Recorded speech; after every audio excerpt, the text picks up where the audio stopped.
It's May, and we're looking to showcase more of the wild martial arts movies that Tubi has to offer. We've got a beautiful drama full of schemes and blade umbrellas. Then we have a quick blast of revenge and forbidden romance. Then we head to the 90s for an over-the-top blast of ninja magic. And then we head to the 80s for some off-the-wall visuals mixed with some wacky hijinks. Welcome to Watch Assignment, the show where we help you in the never-ending search for what to watch. I am your curator, Mr. Streamface, and this month we're offering up 4 martial arts movies that are instantly available to watch on Tubi and Plex. Now, finding martial arts movies is easy enough on Tubi. It's filled to the brim with films from every era, and if you're wondering what hidden gems are worth your time, we've got some widely different selections to throw into your watch list. Our first pick is The Gorgeous Shadow from 2018 and directed by Zhang Yimou. Now, even before you get a chance to absorb the plot, you can't help but be transfixed by the amazing visuals on display. It's got a wonderful black and white aesthetic that is just flawless. There are so many moments in this movie where the shots are pure elegance and mesmerizing when it's all slowed down. But that's offset by the plot, where we meet a commander who appears to be rebelling against his king for a duel of honor and to retake a fallen city. But it's a little more complicated because that commander is a doppelganger of the real commander who was gravely injured in battle, and now he's trained up this shadow to execute his plans. The commander's wife is also in on this deception, and as loyal as the shadow is, he might be catching feelings. Now, it's a lot of slow burn before you get to the action, but it's worth the wait to see this clan utilize its unique signature weapon, the blade umbrella. These really add an extra bit of spectacle when paired with the gorgeous visuals and captivating fight choreography. But there's one sequence in particular that is the standout highlight, and this all plays off themes of yin and yang, which further reinforces the black and white visuals, resulting in an operatic drama that's a feast for the eyes. But don't take my word for it, it has a 3.6 on Letterboxd, with users saying, if American modern action movies tried to look half as good as this, we would be in a much better place. There's one moment in this movie that was so badass I actually screamed out, "Fuck yeah," so loud I was worried for a second I woke up the baby. Also, this summer's hottest fashion accessories and umbrella comprised entirely of deadly knives. Our next pick is the electric Shogun's Ninja from 2025 and directed by Koichi Sakamoto. We instantly meet stray ninjas for hire going by the name Odd Jobs Kyoka, and they open things up with a rousing fight scene. But soon their friend is kidnapped by the shogunate as they kidnap women to be concubines for the prince who needs to sire an heir, but his interests are elsewhere. And so the ninjas have to set out on a rescue mission that soon becomes a quest for revenge as they confront the warrior who killed their leader. Already you can tell there's a lot going on, but what's so great is this movie is so economical with its storytelling that the runtime barely cracks over the 75-minute mark. The characters here are broadly exaggerated so you get a clear sense of their personality and motivations. And before you know it, you're invested in this underdog slacker ninja duo and a ragtag clan of friends. And the movie somehow balances all of that story work while still cramming in fight after fight after fight.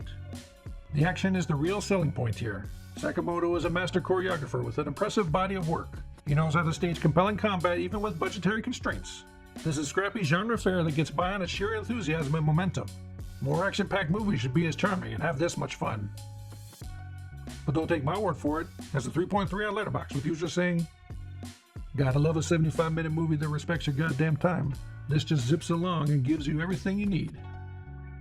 Not all movies need to be 3-hour-long epics with dense plots to be great. Sometimes they can just be barely over an hour and be about ninja girls kicking butt. Sometimes that's all you need. The next pick is Kunoichi Lady Ninja, aka Female Ninja's Magic Chronicles, Legend of Yagyu Part 1, from 1998 and directed by Hitoshi Ozawa. Now we're really off the deep end with this one.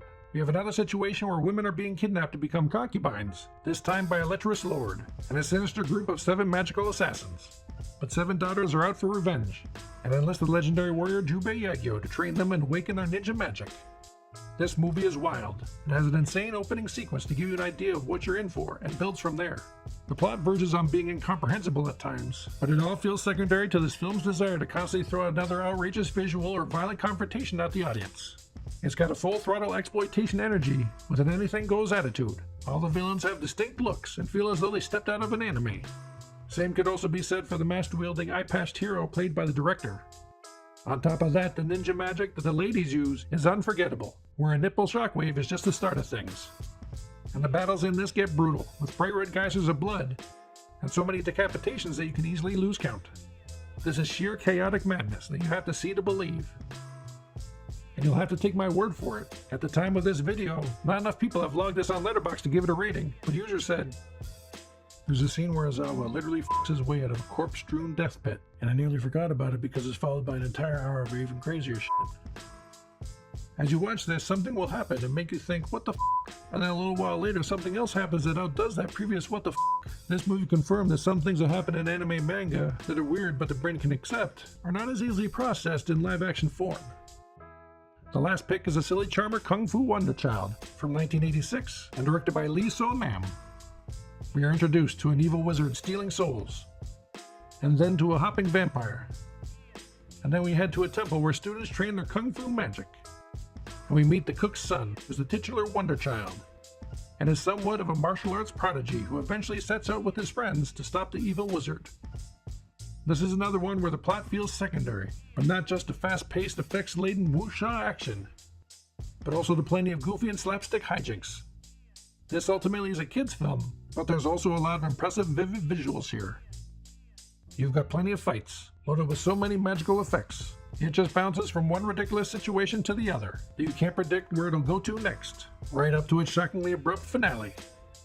And on Tubi, this one definitely feels like an unearthed treasure, as the colors seem to shift from scene to scene, meaning there must have been different reels used to restore it. And we should be so lucky. This is a really ambitious Taiwanese fantasy comedy that's bursting with creativity. But don't take my word for it. It has a 3.4 on Letterboxd, with users saying, wizard fights, more explosions than a Michael Bay film, a cartoon dragon, badass fight choreography, giant colorful sets, and a rad synth score. Can't ask for anything else. The makers of this went to the Shenanigans store before making this, and there was a buy one get one free offer on. They maxed out several credit cards. Shenanigans everywhere. So you ever watch assignment for the month? The links for watching these films on Tubi and Plex are in the description below, so you have no excuse not to check them out, unless you're watching this video at a later date, and then who knows if they're still available. After you finish your assignment, or if you've already seen these films, leave a comment below with your thoughts or ratings of the movies, and consider subscribing to see what free picks we'll have next month. Until then, happy streaming.